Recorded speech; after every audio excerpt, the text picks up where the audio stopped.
অনেক দিন ধরেই খাওয়ার ইচ্ছে ছিল একটুখানি বিরিয়ানি, তাই জন্যে আজকে দুপুরবেলা বানিয়ে ফেললাম একটু ডিম দিয়ে বিরিয়ানি। চিকেনটা আনা হয়নি, তাই ডিম দিয়েই বিরিয়ানি বানিয়েছি। এখানে আছে সাথে রায়তা, আর তার সাথে স্যালাডের মধ্যে শুধু একটু পেঁয়াজ। যাই হোক, হ্যালো সবাইকে, কেমন আছো সবাই? আশা করি সবাই খুব ভালো আছো, আমিও খুব ভালো আছি। এই দেখো, ডিম দিয়ে বানিয়েছি বিরিয়ানি, সাথে কিন্তু আলুও দিয়েছি। একদম চিকেন বিরিয়ানির মতনই বানিয়েছি, শুধু চিকেনটা নেই, ডিমটা আছে। মাম্মামকে জিজ্ঞেস করছি কিরে খেয়ে খেয়ে কেমন লাগছে, বলছে ভালো।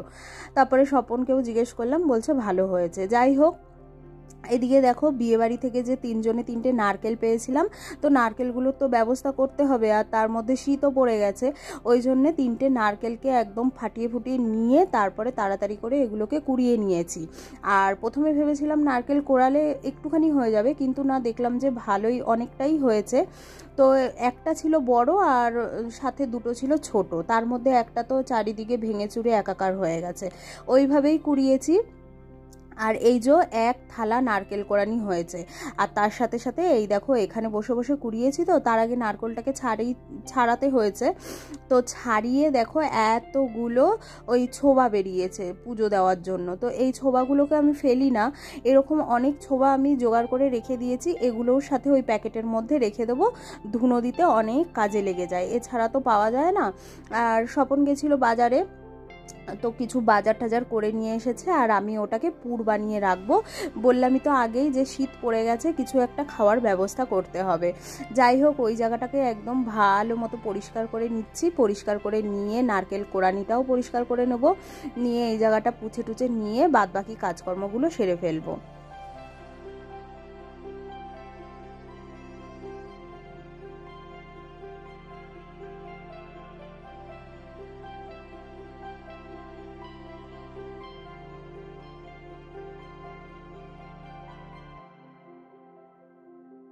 সব কিছু কাজকর্ম করে ঠরে নিয়ে এখানে যতগুলো বাসন বেরিয়েছিল, এই যে নারকেল কোড়ানিটাকে আগে ধুয়ে নিলাম। আর ওদিকে চায়ের বাসন বেরিয়েছিল, তারপরে একটুখানি টিফিন খাওয়া হয়েছিল সন্ধেবেলা, এই বাসনগুলো বেরিয়েছিল। তো সেগুলো বেশি একটা ছিল না, অল্পই ছিল। আর মামাম দুপুরবেলা ভাত খেয়ে, স্কুল থেকে এসে ভাত খেয়ে যে খাবারের বাসনটা, মানে শুধু থালাটা আর গ্লাসটা ছিল, সেটাও রেখে দিয়েছিলাম। কারণ সারা সকাল কাজ করি, তো কাজ করার পরে ওকে ভাত মেখে দেওয়ার পরে আর ইচ্ছে করে না ওর খাওয়া হলে যে উঠে গিয়ে বাসনটা মেজে নিই, একদমই ইচ্ছে করে না। তো ওকে ভাত মেখে দিয়ে আমি এসে বিছানায় শুয়ে থাকি, আর ওকে বলে দিই যে বেসিনের মধ্যে যা যা থালা বাসন যা আছে সব রেখে দিস। তো ও রেখে দেয়, সেই সময়টা আর মাজি না, সন্ধেবেলাটা চায়ের বাসনের সাথে একেবারে মেজে নিই। তো সেটাই করি প্রত্যেক দিনের মতো। আর এদিকে অল্প কটাই বাসন ছিল বললাম, সেগুলোকে মেজে নিয়েছি। এবারে আস্তে আস্তে পুরটা বানাবো। আর এদিকে রাত্রিরও হয়ে গেছে, প্রায় 9টা বাজতে যায়। আবার এদিকে ভাতও বসাতে হবে, কারণ কালকেও আছে মামামের পরীক্ষা, তাই জন্য তাড়াতাড়ি খেয়ে উঠতে হবে। তো এই জন্য বাসনগুলোকে মেজে নিয়ে তারপরে আবার যে কাজগুলো আছে সেই কাজগুলো আমি সেরে ফেলবো।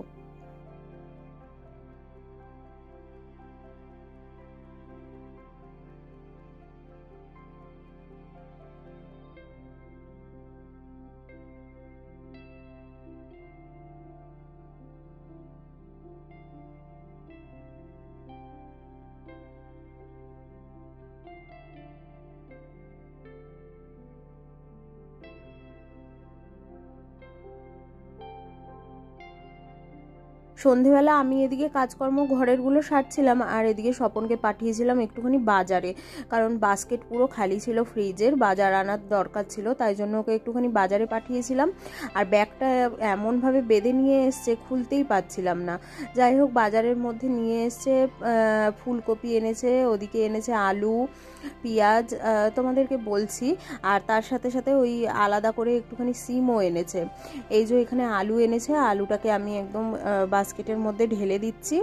আর এদিকের প্যাকেটে আছে পালং শাক, আর একটুখানি আছে ভেন্ডি।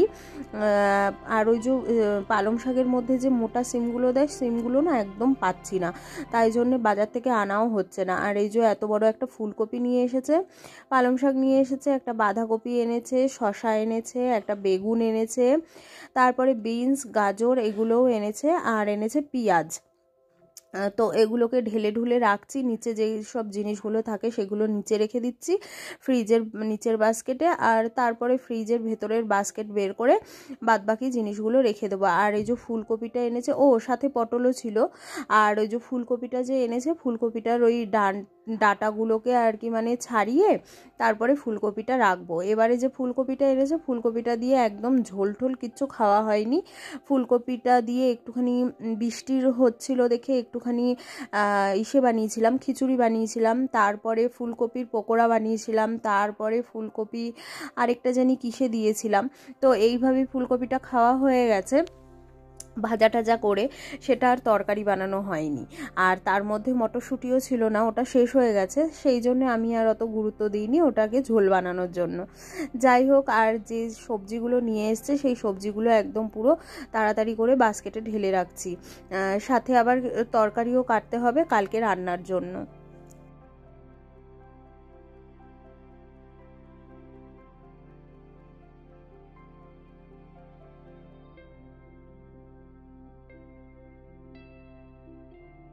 সবজি টবজি সব তো রাখা হয়ে গেছে ফ্রিজে, আর এখানে আবার বললাম না টাইম হয়ে গেছে, তাই জন্য একদম ভাতটা বসিয়ে নেব। ভাতটা বসিয়ে নিয়ে তারপরে ওইদিকে ওই যে নারকেলটা কুড়িয়ে রেখেছি সেই নারকেলটাকে একটু পুর বানিয়ে নেব। ভাবছি নারকেলগুলো যখন দিয়েইছে নারকেলগুলোর তো কিছু ব্যবস্থা করতেই হবে, তো ওই জন্যে পুর বানিয়ে রেখে দেবো। আর সেটা দিয়ে কি বানাবো সেটা তোমাদেরকে পরে বলছি। যাই হোক, এখানে চাল একদম ধুয়ে নিয়ে জল মাপ মতো দিয়ে একদম পুরো ভাতটা বসিয়ে দিচ্ছি, আর সাথে সাথে ওদিকে ওই পাশে নারকেলের পুরটাও বানিয়ে নেব।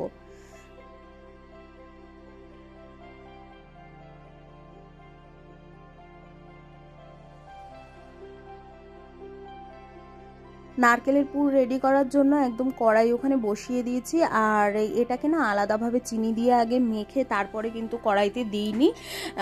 নাড়ু যদি বানাতে হতো তাহলে আগে চিনি দিয়ে মেখে তারপরে কড়াইতে নাড়াচাড়া করে নাড়ু বানাতে হতো, কিন্তু এটা যেহেতু পুর বানাবো তাই জন্য মাখা ঝাঁকার কোনো ব্যাপারই নেই। একদম নারকেলটাকে ডাইরেক্ট কড়াইতে দিয়ে তারপরে ওর উপরে মাপ মতো চিনি দিয়ে, আর চিনি বেশিও লাগে না পুর বানাতে, তো ওর মধ্যে মাপ মতো চিনি দিয়ে তারপরে একটু নাড়াচাড়া করে একটু যখন আঠালো হয়ে যাবে তখন ওটাকে নামিয়ে দিতে হবে।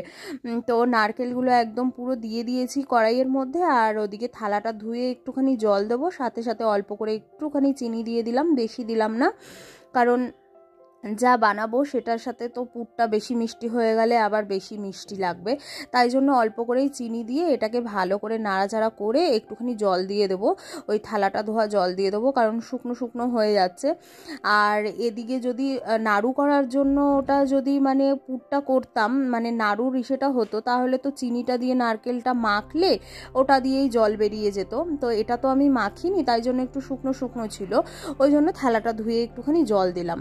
এটা এদিকে হতে থাক, আর আমি এদিকে নিচে বসে পড়েছি একদম তরকারি কাটতে কালকের। আর পালং শাকটা আজকে কাটবো, কারণ টাটকা জিনিস খেতেই ভালো লাগে। এটা যদি ফ্রিজে রেখে দিই ওটা একদম পুরো শুকিয়ে যাবে, তারপরে হয়তো নষ্টও হয়ে যাবে, ওই জন্যে পালং শাকটা কাটবো। আর এদিকে বিনস গাজর যেহেতু নিয়ে এসেছে তাই জন্য একটুখানি বিনস গাজর ফুলকপি ছোট্ট ছোট্ট করে মটরশুঁটি সব কিছু কেটে নিচ্ছি, এগুলো দিয়ে কালকে একটুখানি ভেজ ডাল হবে। আর বেগুন নিয়ে এসেছিলো, বেগুন আর্ধেক বেগুনটা দিয়ে একটুখানি পালং শাক করবো, আর আর্ধেক বেগুনটা ভাজাভাজি করব ওই জন্যে। তো যাই হোক, ফটাফট করে সব সবজিগুলো কেটে নিই, আর সবজি কাটার পরে ওদিকে ভাতও হয়ে যাবে, তারপরে নারকেলের ইসেটাও নামিয়ে নেব, নিয়ে তারপরে আর কি ব্যাস খাওয়া দাওয়া করে শুয়ে পড়বো। আর ঘরে না একটুখানি কয়েকটা গাটি কচুও ছিল, তো পালং শাকে ভাবলাম সিম তো নেই, তো কয়েকটা গাটি কচুও ওর মধ্যে দিয়ে দিই, কয়েকটা বলতে ওই 3খানা গাটি কচু কেটেছিলাম। আর বেগুন ভাজার জন্য কয় পিস বেগুন কেটেছিলাম, আর ওইটুকু বেগুন বেশি হয়ে গেছিলো, তাই জন্য ওটুকু রেখে দিয়েছি, পরে আবার ভাজা করে খাওয়া যাবে। আর পালং শাকটা এনেছিল একদম টাটকা, তাই জন্য ভাবলাম যে না কালকেই পালং শাকটা করে ফেলি, না হলে একদম পচে গোবর হয়ে যাবে, তাই জন্য পালং শাকটাও একদম বেছে বুছে কেটে নিচ্ছি, তারপরে ভালো করে ধুয়ে নেবো। তো এদিকে সব সবজিগুলো মোটামুটি কাটা ফাটা আমার হয়ে গেছে, আর এদিকে দেখো নারকেলের পুরটাও একদম রেডি হয়ে গেছে, আমি এটাকে থালার মধ্যে একদম ঢেলে নিচ্ছি। আজকে তো আর কিছু বানাবো না, কালকে একদম সকাল সকাল ঘুম থেকে উঠে মামামকে স্কুলে পাঠিয়ে দিয়ে তারপরে যা বানাবো সেটার ব্যাটারটা একদম পুরো রেডি করে রেখে দেবো, ওটা একটু ফুলতেও টাইম লাগবে, তো ওটা একদম রেডি করে রেখে দেবো। তারপরে দুপুরবেলা খাওয়া দাওয়া করে সব কিছু কাজকর্ম সেরে আস্তে সুস্তে বানাবো। যাই হোক, এখানে নারকেলের পুরটা ঢেলে নিয়ে সুন্দর করে একদম গোল করে রেখে দিচ্ছি। আর এদিকে কড়াইটা একটুখানি নিচের দিকে লেগে লেগে গেছে, তাই জন্য কড়াইটা একটুখানি ধুয়ে নেবো। আর ওদিকে যা সবজি টবজি কেটেছিলাম সব কিছু কিন্তু ধুয়ে টুয়ে একদম পুরো রেখে দিয়েছি, ফ্রিজে ঢুকিয়ে রাখবো। এই দেখো সেই জিনিস বানিয়েছি নারকেলের পুর দিয়ে একটুখানি পাটিসাপটা। শীত পড়তে না পড়তেই বাঙালিদের একদম পিঠে খাওয়ার দিন পড়ে গেছে, তাই জন্যে পাটিসাপটা বানিয়েছি। অনেকগুলোই হয়েছিল, ওই দিকে ফাঁকা ফাঁকা দেখতে পাচ্ছ, ওই দিকেরগুলো কিন্তু খাওয়া হয়ে গেছে নিয়ে নিয়ে। আর এই কটা মাত্র বেঁচে রয়েছে, এই কটাও মানে আমাদের অনেক। তো যাই হোক, চলো আমার বকবক আজকের মতো এইটুকুই। সবাই সুস্থ থেকো, ভালো থেকো।